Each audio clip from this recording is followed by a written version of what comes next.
So thank you for joining. I'm Ben Orbach. I'm the Director of America's Unofficial Ambassadors, and I'll take probably about 15 minutes and explain to you about our Unofficial Ambassadors Initiative, and specifically talk about our Summer Service Internship Program. We've had 49 undergraduate and graduate students from 23 different colleges and universities do this program in the last 3 years. And so I posted in the chat box a link to a Prezi presentation. I think we could do a screen share as well, but I'm just going to walk you through a couple of different slides on the Prezi. And I wanted to start off by introducing you to some of our alumni. And this first picture is of Amber, who just recently graduated from Duke University with a degree in Middle East Studies. And that's a picture of a village in Morocco in the Mid-Atlas Mountains where we send unofficial ambassadors to teach French in their one-room schoolhouse. Amber, though, taught English as an intern with us 3 years ago at a community center in the town of Osru. And this is a wonderful community. They're meeting all different kinds of needs. They have a health clinic. They offer different educational classes for high school dropouts. They never had the capacity, though, to offer English classes. That, as most of you who know Morocco know, English is probably the fourth language at best in Morocco. And so by sending Amber and other unofficial ambassadors to this center, it enabled to offer English language classes, beginner, intermediate, to adults who want to learn English, to young people who want to use English as a way to improve their job opportunity prospects. And it's this idea of providing a new resource to a place that's already doing good work and enabling them to do more with that resource.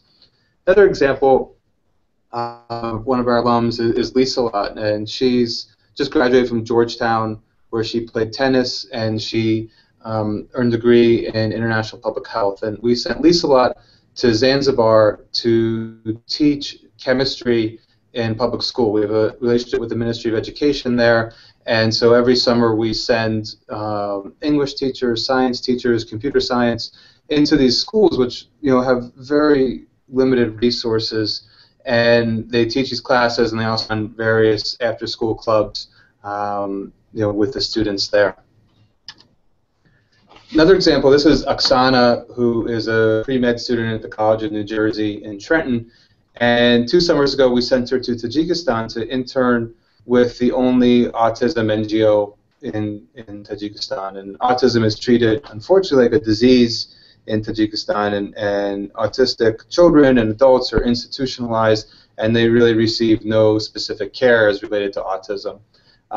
This wonderful NGO offers different kinds of programs for families, and they also do advocacy work, yet they are almost entirely reliant upon foreign funding, but they did not have a website up until 2 summers ago, and we sent Oksana and another young woman from TCNJ there, and they put together a website for them, and then they trained their team to replicate the website in Russian and in Tajik. And you might say website, big deal, but for a non-governmental organization that works on advocacy issues, advocating against the ignorance of the state in this case, they're entirely reliant upon foreign funding. And so a website is an important source of credibility for an organization like that. Another person who I wanted to mention is Courtney, who a few summers ago we sent her to Indonesia to intern with a women's empowerment organization that also does domestic abuse counseling for women and young people. Courtney studied art history at Washington College in Maryland, and by no means is she an expert on art therapy, but these counselors had never heard of art therapy before, and so over the course of the summer, Courtney put together a number of training workshops for these counselors so they could incorporate art therapy into their work.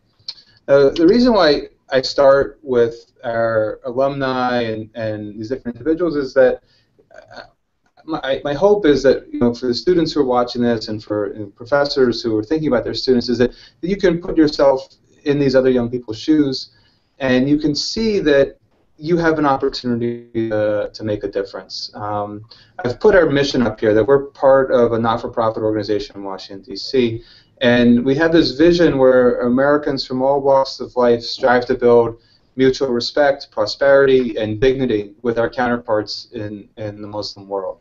I want to emphasize that we're a not-for-profit organization, that we are doing this in order to achieve this greater good, and that we have donors who support this, and we've been able to subsidize the last 3 years. We've been able to subsidize this program between 20 and 25% based upon external donors that believe in the mission and want to see young people have this kind of impact at a community level, both overseas and in the United States. And what that brings me to is the point that I've been doing this kind of work and studying it for about 20 years at this point. And not since the days and weeks after 9/11 have I felt as if we were in a worse place than we are right now, from the level of ignorance that is out there to the lack of opportunities that people have at the community level. And you really have to take this idea with all of our programs that there is something that we can do. We don't just have to watch this and accept it. Now, we have a number of different programs that we run, and we're going to talk about the summer service internship program specifically today, but these are our 3 goals for all of our programs. And if I were to bring these together with the women that you see pictured, these are high school students at a madrasa in Yogyakarta, Indonesia. And they've decided that they want to learn English, and that will help them with their prospects for the future. And so what we do is we send an unofficial ambassador there every summer to teach English, because it responds to what they've identified as their need. In the process, when Mona, if we were one of your students to Indonesia, then he would be their vision of the United States, rather than the stereotypes they already have of whatever Donald Trump has said this past week or 2 weeks, to U.S. foreign policy in Syria and Iraq, or our drone policy, but the living, breathing human unofficial ambassador with all of our different individual nuances. She becomes their face of America and challenges those stereotypes. And then it's her job to come home and help build mutual understanding. That as part of our program, she has a commitment to put together 4 blog pieces that are going to be published about her experience as an unofficial ambassador, and then to give presentations in her community, whether that's her church, whether that's her synagogue, or her campus, or public library, about these young women, for people that say they've never met a Muslim before, who think that every Muslim is a future follower of ISIS. So let's talk specifically about the Summer Service Internship Program. We're running it to these 4 countries this upcoming summer. And these are full-time, 5 to 8 week individual placements with a school or non-governmental organization. What we do is we put together a very specific scope of work that is geared towards the partner organization, and that will articulate what success looks like. What are their expectations for their unofficial ambassador, and what are they going to be working on, and what are they going to achieve together while he or she is there over the summer. For our unofficial ambassadors, we put together an individual work plan that outlines their personal and professional goals with experience. We do check-ins throughout the internship, and then we also have a specific individual debrief when they come back and help them figure out what are their next steps for this for achieving those kinds of goals. So that's the individual aspect of the internships, but there's also this economies of scale that we put 6 to 10 interns in each country at a time. They live together either on a university campus or in a shared apartment in Stonetown in Zanzibar or in Dushanbe in Tajikistan. They take language classes 3 times a week. These are not the language classes that you take at your university, but rather they're geared towards survival skills. Like in Morocco, for instance, it's all in Darija, the local dialect, so that students can be better cultural ambassadors. In Tajikistan, there's a choice of Farsi, Tajik, or Russian. In Indonesia, Bahasa, and in Zanzibar, Kiswahili. Students take cultural trips together that we set up for them, and then they also join together in weekly reflection sessions. I've spoken about why we need you to be unofficial ambassadors, I think it's imperative in this subject for students to think about what is it that I get out of this internship experience. And these are the main points, or the foremost points that I think are pretty valuable. The first is there's a chance to earn academic credit. Through a relationship with the College of New Jersey, we offer a concurrent internship course where students can get 4 credits that will transfer to their home university. Or in the past, we've done different kinds of arrangements. We've supervised independent study, or we've used the opportunity of a student doing our program to open up a new relationship with a university and to sign an MOU together, so that a memorandum of understanding, so that the students can get credit for our programs. Second, we offer a certificate in citizen diplomacy for students that do at least 180 hours of direct service, that fulfill their speaking commitments when they come back, and that also put together their 4 blog posts that are published either on the blog or somewhere else. That certificate in citizen diplomacy is a great opportunity on your resume to speak about the cross-cultural experience that you gain through these kinds of internships and the skills that you pick up as well. I mentioned the opportunities to publish blog posts, and then we have a formal mentoring program that students can join after they've completed our program that pairs them with a mentor that can help them in terms of navigating the job market or just talking through different interests and possibilities for the future. So what are the different kinds of placements? As I mentioned, we largely place people in non-governmental organizations and in schools and with NGOs in these specific areas.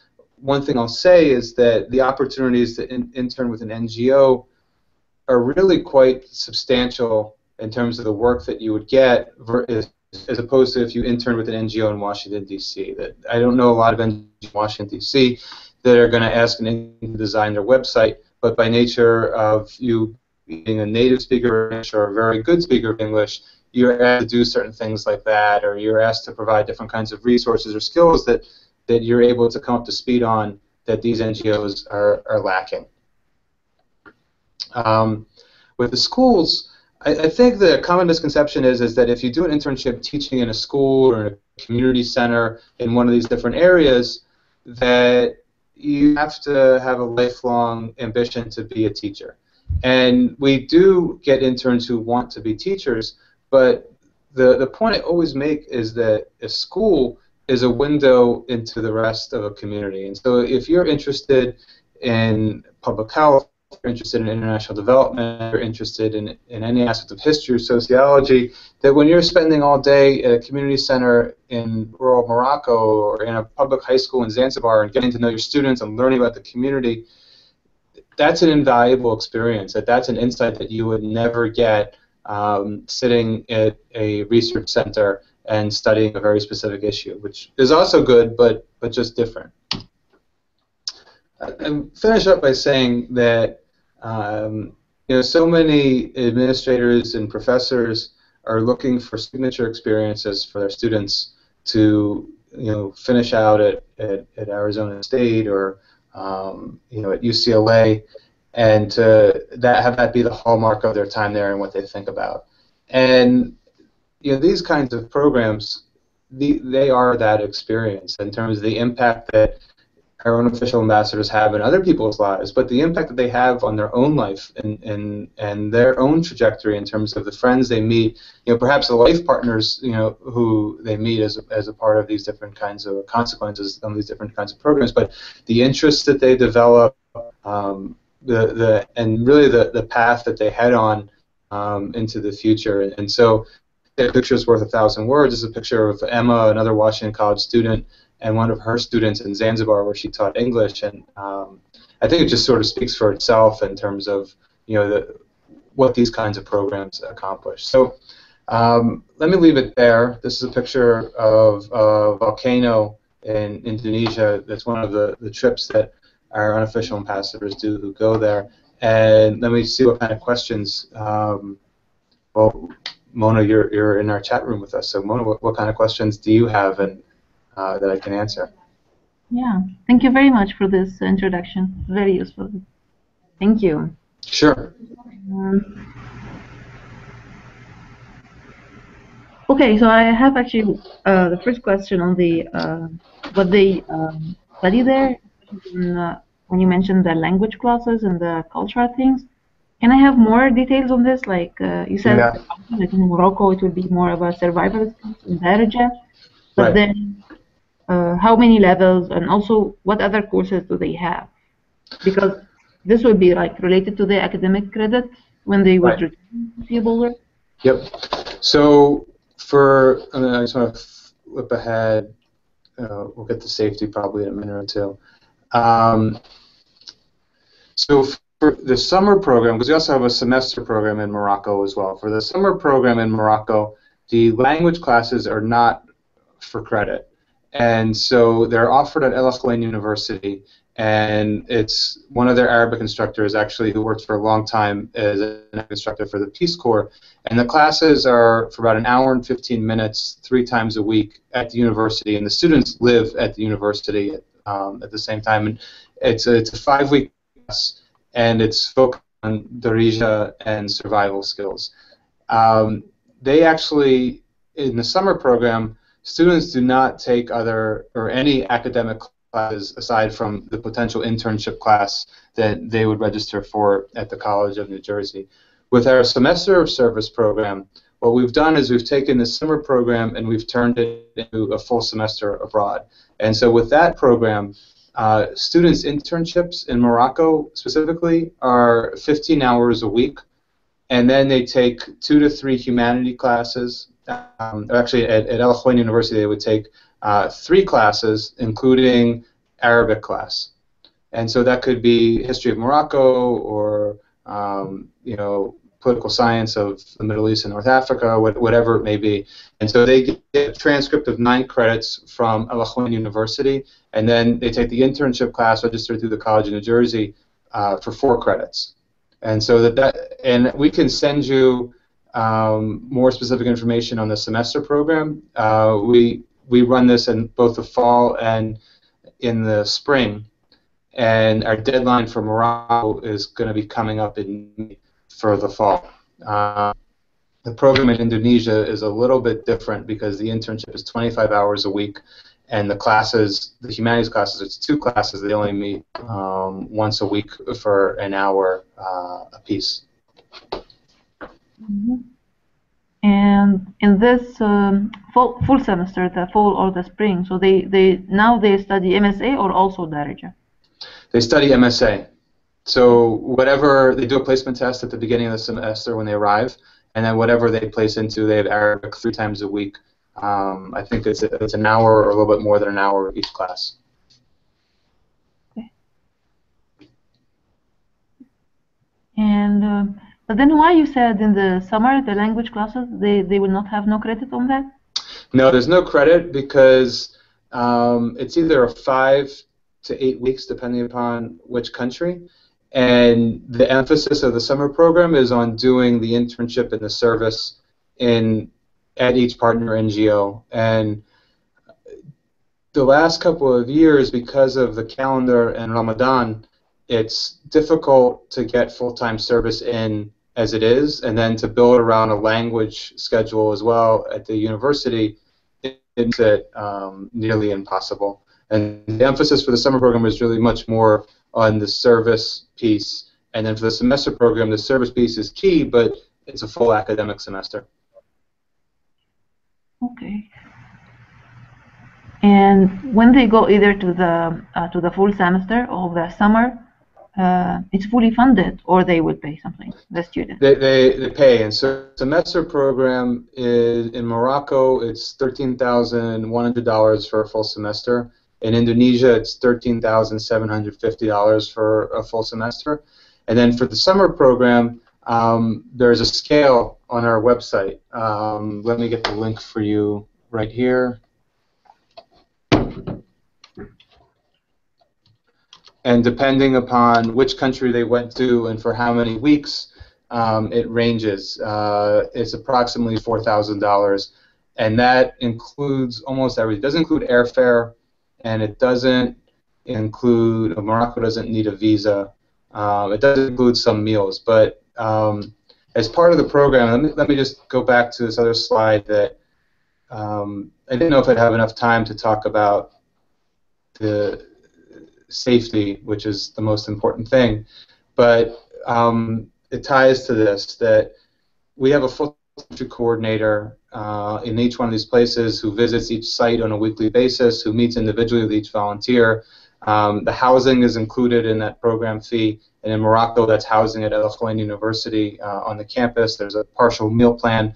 We also provide transportation to and from each placement if it's more than a 15-minute walk. And so in Morocco, we've got a placement in this village, Tarmilat. We have a couple placements in the town of Azrou, and so we have a car that takes people back and forth in order to facilitate that. And then we also provide cell phones to every volunteer, and of course we provide travel insurance, medical insurance, almost everything except for flight is covered in the program.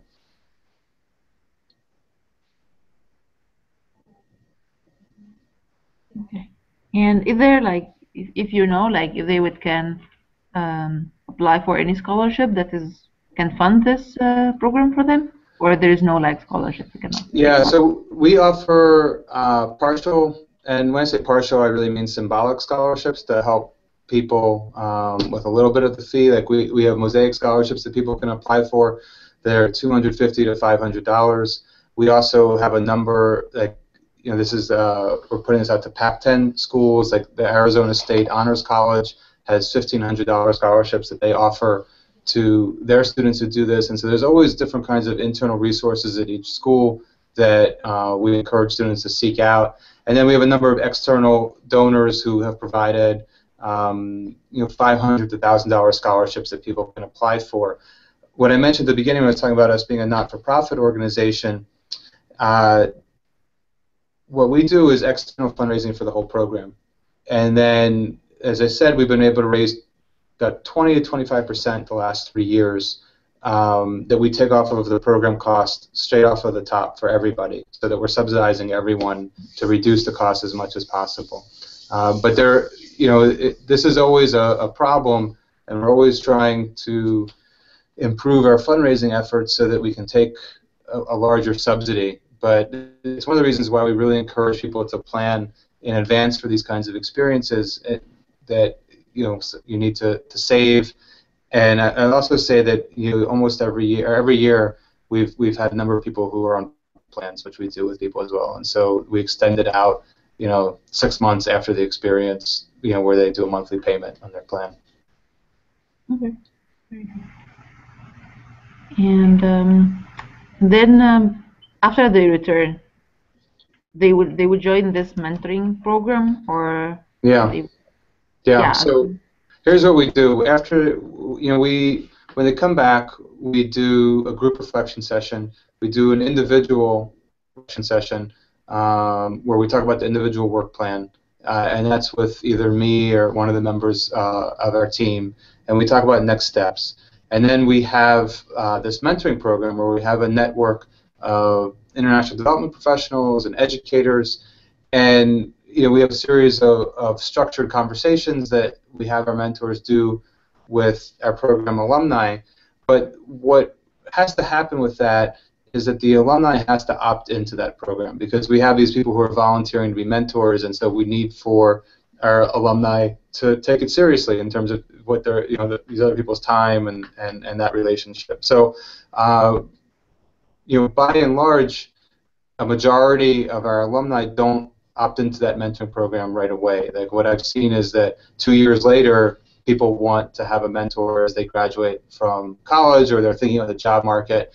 And one of the things that I'm really proud of, like, we're a small not-for-profit organization in Washington, D.C., is that I can rattle off all 49 students who have done this program. I think I wrote 10 or 11 letters of reference in the last 3 months for our alumni. And so just because people are not in touch for a year or two, it doesn't mean that they've closed the door, that we remain open to, because this is a people-to-people business, that you have to, like, these are our unofficial ambassadors, and they've done this really great thing at a community level and at their own community level. And so we want to continue to help them grow. Okay. Thank you.